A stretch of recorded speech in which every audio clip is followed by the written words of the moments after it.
Kyle, I got my lucky shirt on, buddy. Here we go. Look at this thing. 220, fixed pitch. Look how beautiful this thing is. Flying the Stearman. Been dreaming about this. Freaking out. It's gonna be so awesome. Check this out.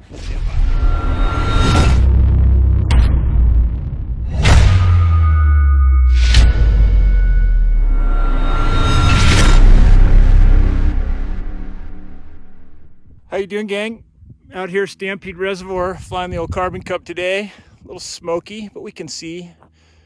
Building a runway, building some rock cairns. Made this one about, I'll call it 400 or 500 feet usable. It's a good fishing hole. Don't tell anybody.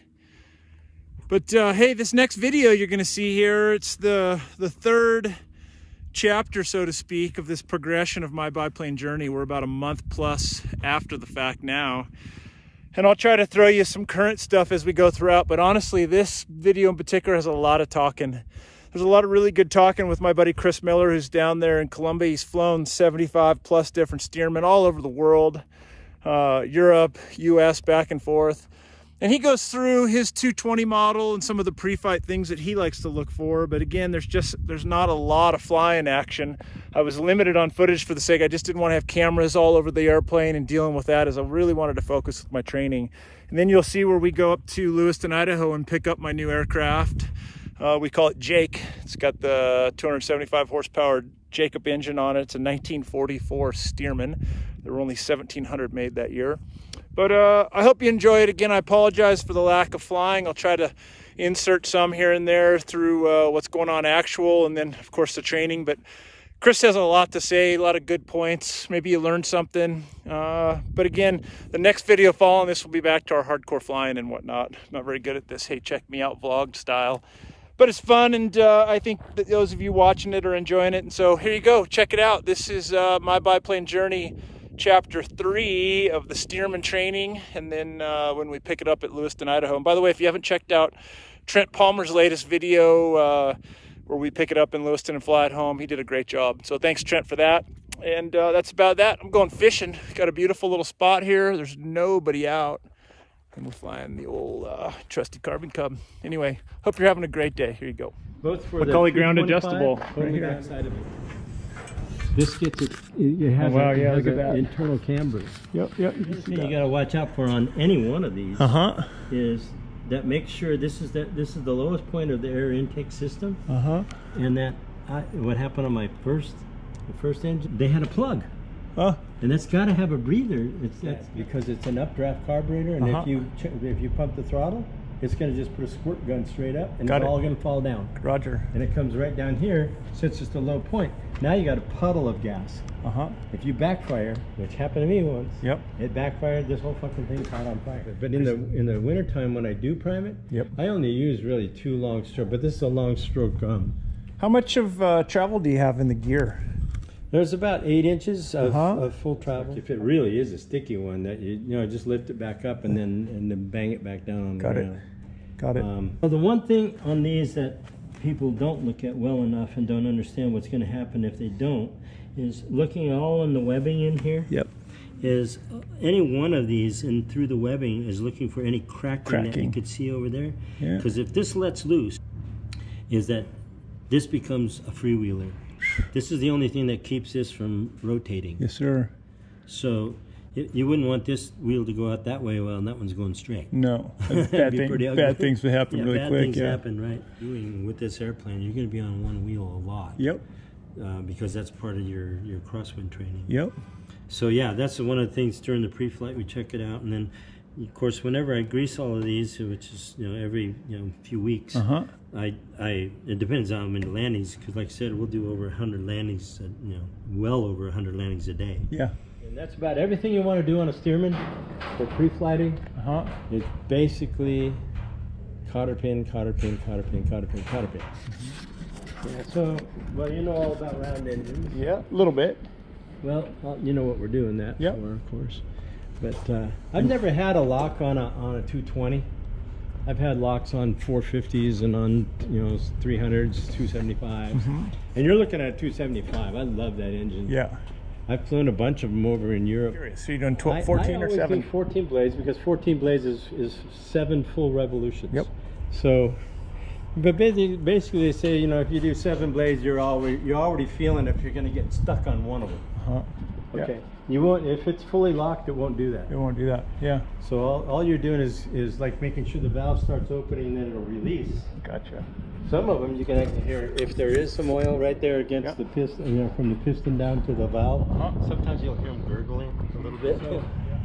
Right now I'm going through about a gallon every about 12-14 hours, somewhere around. Running hard, we're about 14 gallons an hour. 14. But I think you can take, on the average, I would say the 300s, the 275s are going to be around 15. You plan for 15? Plan for around 15. Yeah. This on the 300s. Okay, I'm going to go. I start from the top. Then I go right here on the left top. Go ahead and put the mags to both. Hit the button? Hit the button. Here we go. 3, 2, 1. 1, 2, 3. And now 4. We'll probably start it right there. And I always bring it all the way back. Yep. And then I let it start. See how it's starting to kind of just bring itself up? Yes, sir. And then I gently just kind of bring it up to 700. All right, and we're here. Right. So this is where you take that mental picture. Yep. About what's straight. Yep. All right. And all we're gonna do. So the first run we're gonna do all the way down the runway. We're gonna keep the stick back. All the way back. You're going to keep that picture straight ahead. You're going to look right through my head. Yep. It's on the center line. Yep. And pretend that you can still see it. Yep. And let your periphery, don't ever look left and right. Wings. Yep. That feels good. So go ahead and start your brake so gently. I don't even know that you're doing it, but just keep applying more. So there's an exponent to doing it. So start more brake, and then add more, and then add more and more and more and more and more and more and more and more. Like that. There you go, yep. Yeah, good job. Good feel. Okay. Now what you want to feel is touch the tail wheel first. Almost. Okay, stick all the way back here. Yep. Not done.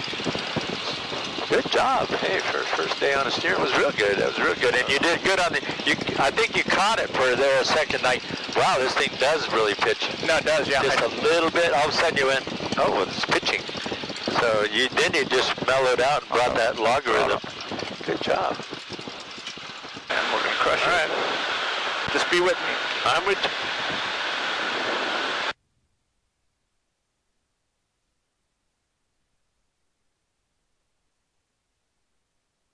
Very nice. Pull that stick back. Yep. That was very nice. You feel how much energy you were able to gain to set it in there really nice and sweet. And it doesn't broadcast that much farther. Yeah. You know, just because you had that descent rate going, but just to come out of that slip nice and sweet like that and set it in, that felt that's very good. That felt good. You know, the turning slip. Because then I can see. Yeah, for a little while. But right now, you don't want to stall, so you want to just feel that energy. My airspeed. So, okay.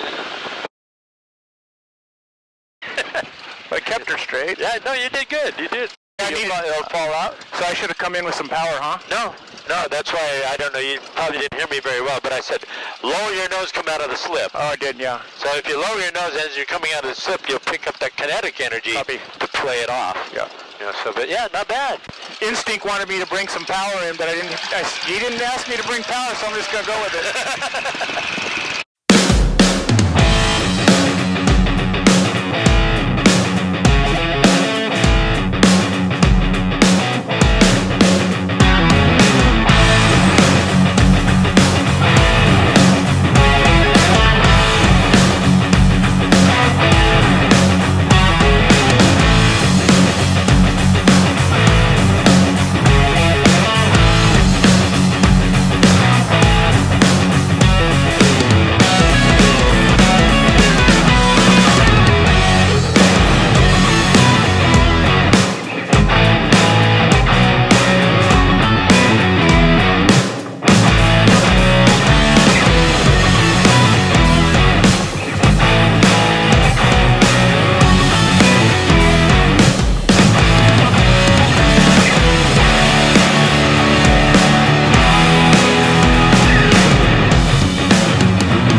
Here's our 2001 air repair Jacobs powered Stearman. We call it Jake, serial number, or buzz number 130, 66290 in number. I just opened the cowls here. Just wanted you to see I haven't wiped anything down or clean, but this is how we leave everything, or try to keep everything at all times. Everything's virtually spotless. You can see we keep the exhaust completely polished at all times, so kind of keep a nice color on it, but no oil and splatter or anything. We run a clean kit on it, of course, so the Jakes, you know, they slobber like hell without the reservoir, so we run the clean kit on it all time. Red line brakes. The tires are getting a bit down, to be honest with you. It's not too far away from a set of tires. You can see our smoke pump mounted down on the bottom of the firewall, and then of course our tank is actually under here. I'll show you. I'm going to do 3 short videos so they aren't too big, but anyway, it's kind of the motor, and I'll show you the rest of the front of the motor here. Again, we just keep everything polished, like to keep everything spotless. Hey, so check this out, gang. Off airport in the Stearman.